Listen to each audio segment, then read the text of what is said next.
Between 1974 and 1975, a silent terror stalked San Francisco's thriving LGBTQ community, leaving behind sketches and slain victims in secluded parks. Following the Stonewall riots, thousands of gay men migrated to San Francisco, transforming neighborhoods like Polk Gulch and the Castro into vibrant cultural havens. Despite growing liberation, severe societal stigma persisted, forcing many men to socialize in discreet late-night diners, cabarets, and anonymous cruising areas. On January 24, 1974, a morning jogger along Ocean Beach stumbled upon the lifeless body of 50-year-old Gerald Earl Kavanaugh lying on the damp sand. Kavanaugh was a Canadian-born mattress factory worker who lived a quiet, solitary life in the south of Market District before his sudden murder. The medical examiner determined Kavanaugh died from multiple stab wounds inflicted by a heavy hunting knife, noting defensive cuts on his hands and arms. San Francisco homicide detectives initially treated Kavanaugh's death as an isolated robbery gone wrong, failing to connect it to a broader pattern of violence. 5 months later, on June 25, 1974, a woman walking her dog near Golden Gate Park's Spreckles Lake discovered the body of a second victim. The deceased was identified as 27-year-old Joseph Stevens, a charismatic female impersonator and stand-up comedian known professionally as Jays on the nightclub circuit.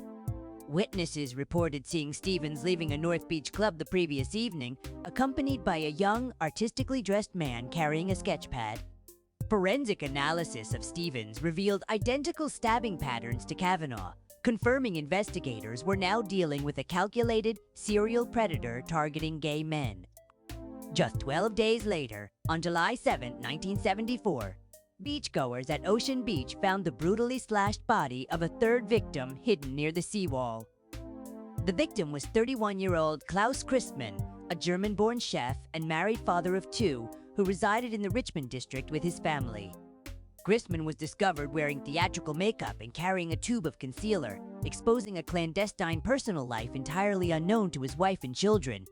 The pathology report on Christmann showed 15 severe stab wounds to the chest and throat, demonstrating an escalating ferocity in the killer's method. Detectives began interviewing bartenders across Polk Gulch, uncovering consistent reports of a quiet customer who spent hours sketching patrons on paper napkins and pads. The suspect used his artistic sketches as an icebreaker, presenting flattering portraits to targets to establish instant rapport and lower their defenses. Once trust was gained, the killer convinced his companions to leave the safety of the bar for romantic encounters in remote, unlit outdoor locations. 10 months without a confirmed murder ended on May 12, 1975, when a fourth victim was found concealed behind sand dunes at Ocean Beach. The deceased was 32-year-old Frederick Elmer Capon, a registered nurse and decorated U.S. Navy medical corpsman who had served bravely in the Vietnam War.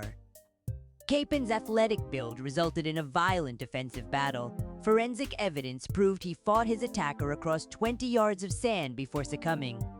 On June 4, 1975, a hiker smelling decay in Lincoln Park near Land's End discovered the fifth confirmed victim hidden deep within thick brush.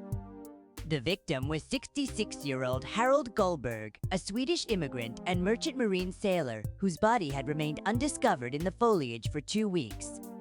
Gullberg's throat had been savagely slashed and his clothing torn, reinforcing the definitive behavioral signature of the assailant, now dubbed the Doodler by media.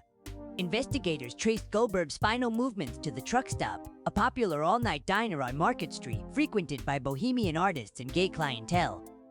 A diner waitress remembered serving Gullberg and observed him sitting with a young, quiet man who was sketching in a leather-bound drawing pad. Witnesses described the suspect as an African-American male in his early 20s, slender, approximately 5 feet 11 inches tall, wearing a knit watch cap. In July 1975, a breakthrough occurred when a man survived a brutal stabbing in Fox Plaza after being lured there by an artist from a bar. The surviving victim was a European diplomat stationed in San Francisco, who managed to escape his attacker and reach an emergency room for life-saving surgery. Weeks later, a second man was attacked in an apartment after meeting a sketch artist at a Polk Street tavern, narrowly escaping with severe lacerations. This second survivor was a nationally recognized entertainer and Hollywood actor who had been visiting San Francisco for a theater performance. A third survivor, a prominent local fashion designer, was attacked in a car near Lincoln Park, but managed to disarm the assailant and flee. The three survivors provided consistent descriptions of the assailant's voice, demeanor, and sketching ritual, giving detectives their first comprehensive behavioral profile. SFPD hired renowned forensic artist Gene Boylan to conduct intensive cognitive interviews with the survivors to generate an accurate composite drawing.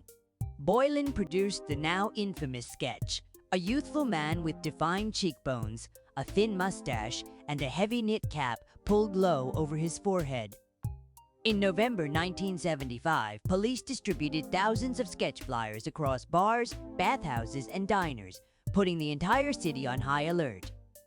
Leading LGBTQ publications, including The Advocate and the San Francisco Sentinel, printed front-page warnings urging readers to avoid leaving venues with strangers.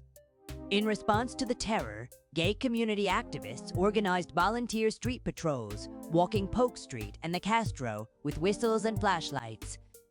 On January 23, 1976, police detained a young man at a Polk Street bar after patrons noticed him sketching men with a notebook and pen. The detained suspect was a 22-year-old San Francisco resident who had attended commercial art classes and carried a butcher knife in his jacket. During lengthy questioning by homicide inspectors Roten and Cross, the suspect denied involvement in the murders but admitted to frequenting gay bars to sketch. Detectives arranged a formal police lineup, placing the suspect among 6 individuals behind one-way glass for the surviving victims to view. Reportedly, all 3 surviving victims positively identified the detained art student as the man who had violently assaulted them in secluded areas. Despite the definitive identifications, prosecutors hit an insurmountable barrier. None of the 3 survivors were willing to testify in an open court of law.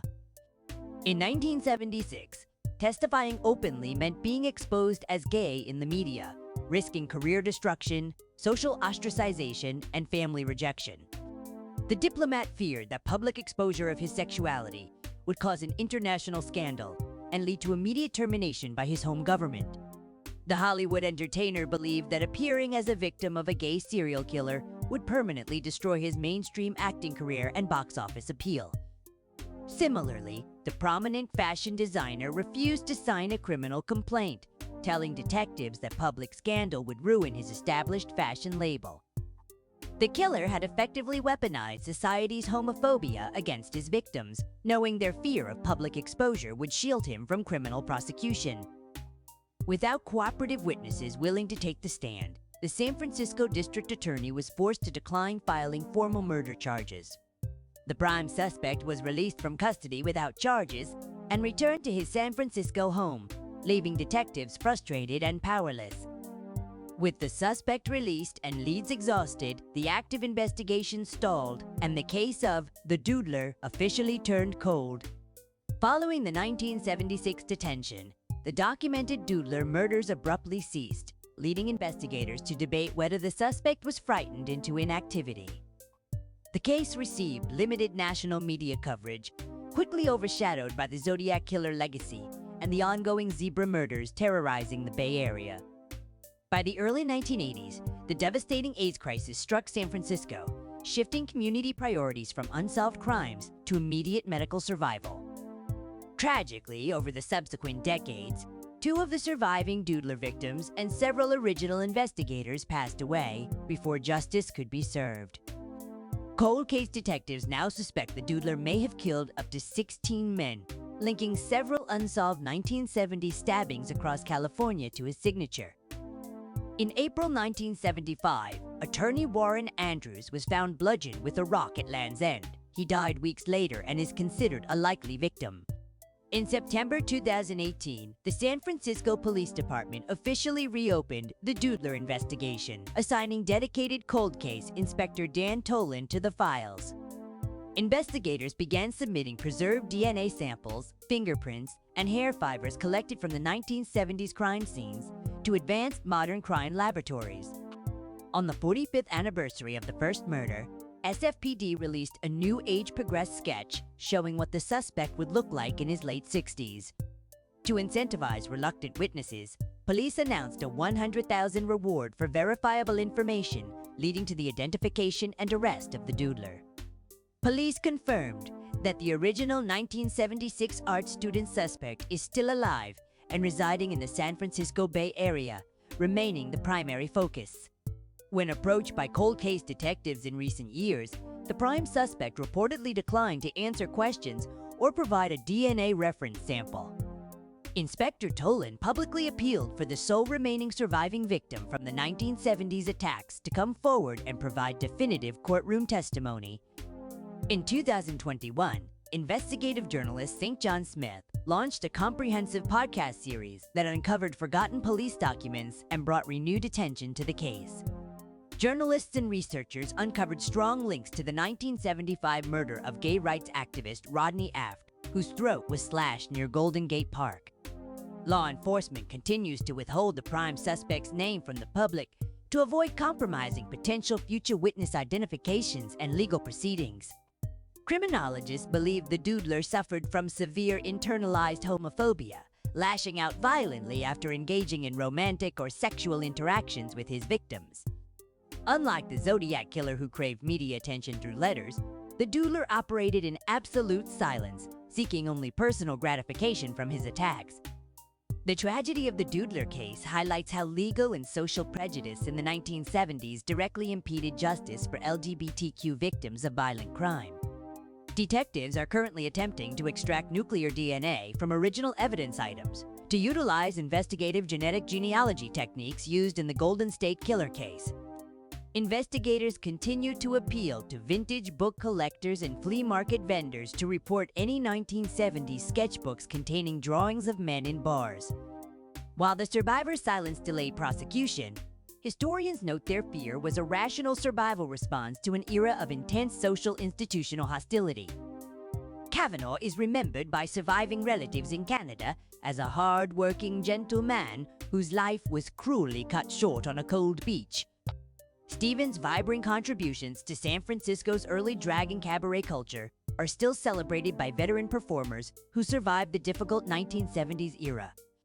Christman's children, now adults, continue to seek answers about their father's death, hoping modern investigation will bring closure to their family's grief. Cappen's military service and dedication to nursing injured soldiers in Vietnam stand as a testament to a life dedicated to healing and courage. Gullberg's long life as a global sailor ended in tragedy, representing the vulnerability of elderly immigrants in urban centers during that decade. The San Francisco Police Department maintains that the Doodler case remains an active priority, pledging to pursue justice regardless of the passage of time. For San Francisco's LGBTQ community, the Doodler mystery remains an enduring symbol of a painful era when their lives were undervalued by society. Criminologists study the case today as a prime example of how marginalized communities can become targets for serial predators when social trust is fractured. Some independent researchers argue the killer may have moved to another state or been incarcerated for unrelated crimes under a different identity after 1976. Authorities hope that individuals who frequented Polk Gulch in the 1970s and remember interacting with a sketch artist will finally come forward today.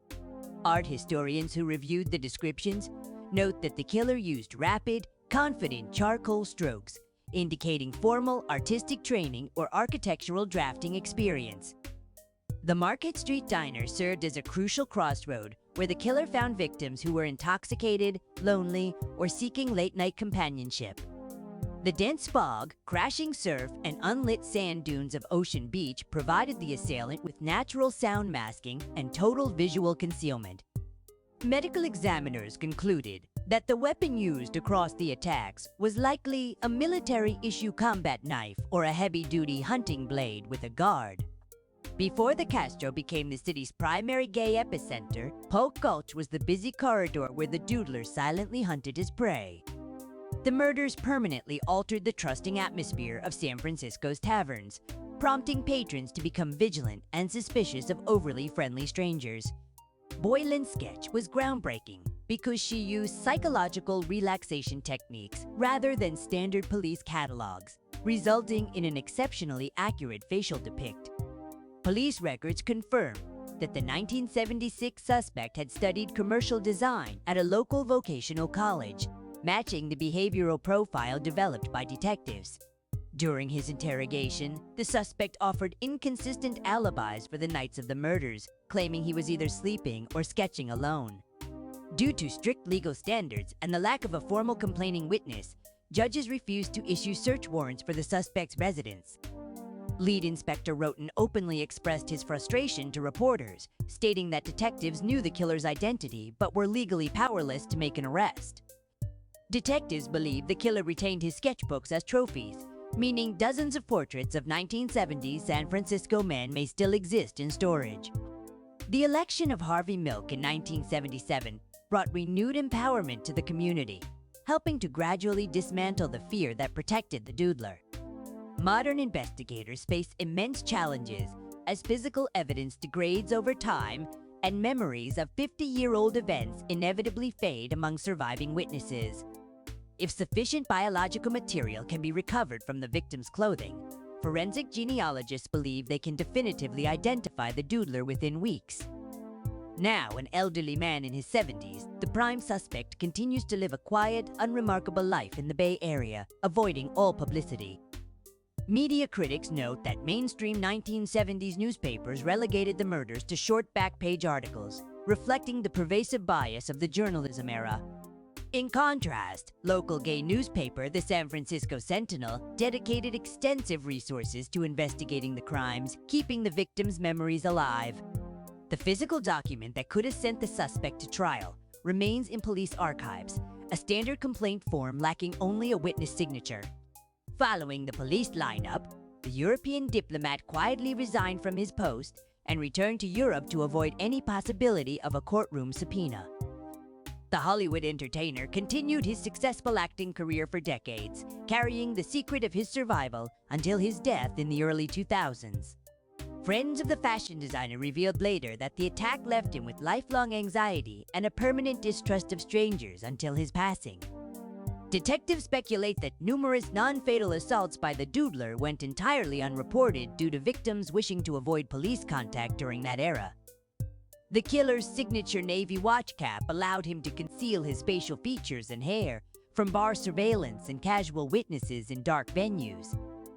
Mapping the abduction sites and body discovery locations reveals the killer had intimate, detailed knowledge of San Francisco's coastal parks and secluded roadways. By drawing his victim, the Doodler established a false sense of intimacy and flattery, manipulating his target's emotions before committing premeditated murder. For over 40 years, an unspoken truce existed. The killer ceased his murders, and the legal system left him undisturbed in his suburban life. The 2018 reopening of the case shattered that silence, signaling to the prime suspect that law enforcement had not forgotten the victims of 1974. Cold case investigators are currently re-examining preserved sand, foliage, and cloth fibers from the Ocean Beach crime scenes using electron microscopy. Advances in vacuum metal deposition now allow scientists to recover latent fingerprints from difficult surfaces like leather and paper decades after the crime. Modern civil rights organizations in San Francisco continue to petition city officials to allocate additional forensic funding to solve the Doodler cold case. When placed side by side, the 1975 sketch and the 2019 age-progressed image demonstrate striking continuity in the suspect's distinctive facial structure and jawline. The specific knife confiscated from the suspect in 1976 was tested, but 1970's blood typing technology was insufficiently sensitive to prove a definitive match. Legal experts explain that without an indictment or probation order, police had no legal authority to conduct ongoing surveillance on the released suspect. Inspector Roten dedicated years of his life to the Doodler investigation, often telling colleagues that the inability to arrest the suspect was his greatest regret. Today, Polk Gulch honors its complex history, remembering the dark chapter of the 1970s while celebrating the enduring resilience of its community. The central mystery endures. How did a prolific serial killer who was positively identified by 3 victims, managed to live an entire life unpunished. Investigating historical cold cases like the Doodler reaffirms the principle that every victim's life has value and that justice has no expiration date. Inspector Tolan continues to ask anyone who knew an art student with a hunting knife in 1974 San Francisco to contact the cold case tip line. Until an arrest is formally made, the shadow of the Doodler remains one of the most haunting unsolved chapters in San Francisco's criminal history. The year 1974 marked the beginning of the spree, with 3 citizens brutally slain in parks and beaches over a 6-month period. In 1975, the violence escalated with 2 additional confirmed deaths and 3 dramatic abductions that left survivors fighting for their lives. The year 1976 brought the climax of the investigation, the detention of the prime suspect, the fatal lineup, and the ultimate collapse of prosecution. Detectives identified the Anvil, a south of Market Bar, as another frequent sketching ground where the suspect observed and engaged potential targets. Witnesses also reported seeing the Doodler at the Rink, a popular bar where his quiet demeanor and artistic sketching made him an intriguing figure. Survivors noted that the killer was soft-spoken, articulate, and exceptionally polite during initial conversations, masking the extreme violence he would later unleash. While early murders occurred late at night, later attacks occurred during early morning hours, showing the killer was becoming bolder and more unpredictable. Over 5,000 pages of investigative notes, tip sheets, and witness statements remain preserved in the SFPD cold case vault today. Throughout the 1970s, police received hundreds of anonymous calls from men who had suspicious encounters with sketch artists, but most lacked verifiable details. In 1975, SFPD consulted with early FBI behavioral profiling specialists to help understand the killer's motives, marking an early use of psychological crime profiling. Detectives focused heavily on the East Bay and south of Market districts, where they believed the suspect lived in an apartment building with roommates. When detained in 1976, the suspect claimed he carried the butcher knife solely for self-defense while walking the city streets late at night. The legal reality of the case rests on a single missing element. Without a sworn signature on a complaint, the American justice system could not proceed. Records indicate that immediately following the dropped charges, one survivor permanently relocated to Europe, never returning to the United States or speaking of the crime. Another survivor remained in San Francisco for decades, becoming a quiet supporter of local crime victim advocacy groups until his natural death. In 2022, SFPD confirmed that forensic scientists were retesting microscopic scrapings taken from under the fingernails of victim Frederick Kappen. If a partial DNA profile is successfully isolated, researchers plan to search public genealogy databases to locate relatives of the unidentified assailant. Jean Boylan's Doodler sketch remains one of the most famous composite drawings in law enforcement history, studied in forensic art academies worldwide. Today, hate crime laws and witness protection programs ensure that survivors of violence can testify in court without fear of public exposure or reprisal. The persistence of Inspector Tolan demonstrates how modern police departments actively work to rebuild trust with communities that were historically underserved. Law enforcement emphasizes that even a minor detail, such as remembering a friend who sketched in bars in 1974, could be the final missing link. 5 confirmed deaths, 3 survivors, a prime suspect identified in a lineup, yet 50 years later, the Doodler remains officially unsolved. If you value objective true crime reporting and deep dives into historical cold cases, please like this video, leave a comment, and subscribe to our channel.